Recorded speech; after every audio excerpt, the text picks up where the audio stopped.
তাহলে একটা ইবলিস অনুসারী যাদেরকে কোরআনের ভাষা বলা হয় আর নেতাদেরকে বলা হয় আউলিয়া শয়তান। আর অপরদিকে আমরা ইবাদুর রহমান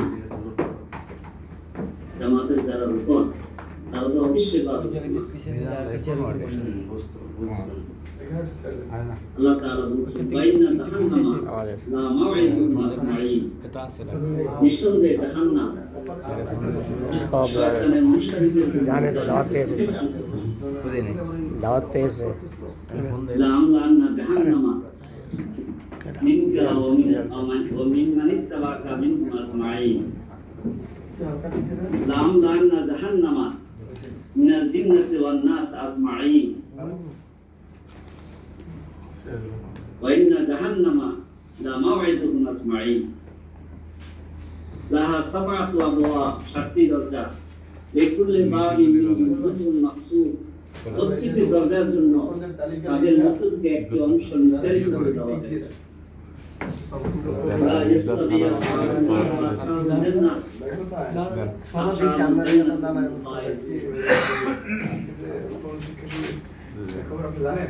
জান্নাত পাশে আর জান্নাত পাশে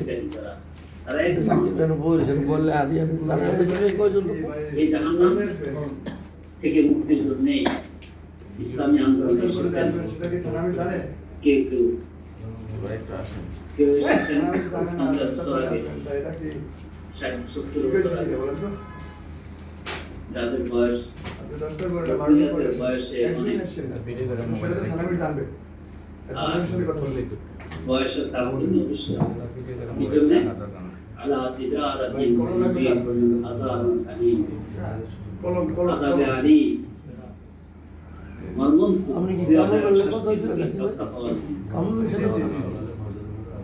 আখিরাতের জাহান্নামের আযাবকে বলা হয়েছে আযাবুন আযীম,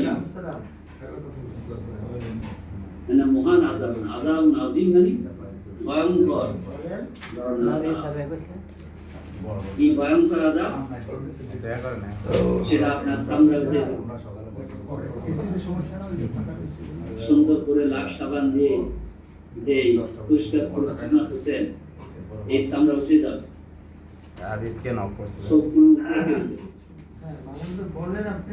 তারপর হচ্ছে পিপার স্বার্থ হলে গরম পানি দেবে,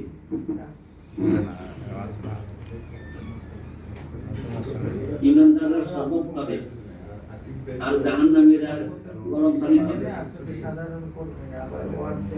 সেই জাহান্নামের থেকে মুক্তির জন্য আযাবে আলীম, আযাবে আযীম, ভয়ঙ্কর আযাব, আযাবুল মুহিন। মুহিন হচ্ছে একারত, আপনাকে অত্যাচারিত করবে, লাঞ্ছিত করবে। মাশাআল্লাহ, দুনিয়াতে ছিল নেতা আর আখিরাতে হয়ে যাবে একজন ফকির। আর দুনিয়াতে ছিলাম ফকির, সুবুরের বসে দুনিয়ার ফকির, কিসের? আল্লাহর দ্বীনের ফকির। দেখতে পারেন সবাই, আখিরাতে বলেন আপনি। ধন্যবাদ। আল্লাহ তাআলা এই জাহান্নামের বর্ণনা কোরআনে দিয়েছে। আমি কিছু আলোচনা প্রথমত এখানে যে কথাটা বলা হয়েছে যে আইনা জাহান্নাম লা মাউইদু, 7টি দরজা আগে বলেছি, মাওলানা এখানে ব্যাখ্যা দিয়েছে। সূরা হিজরের 26 নম্বর থেকে পড়বেন। যেসব গুমরাহী ও গুনাহের পথ পাড়ি দিয়ে মানুষ নিজের জাহান্নামের পথের দরজা খুলে জাহান্নামের যেমন কেউ নাস্তিকবাদের পথ পাড়ি দিয়ে জাহান্নামের দিকে যায়।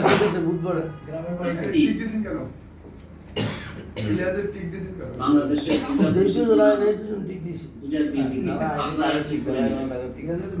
একটা নাম হচ্ছে শহীদ আলিয়া, আর একটা নাম হচ্ছে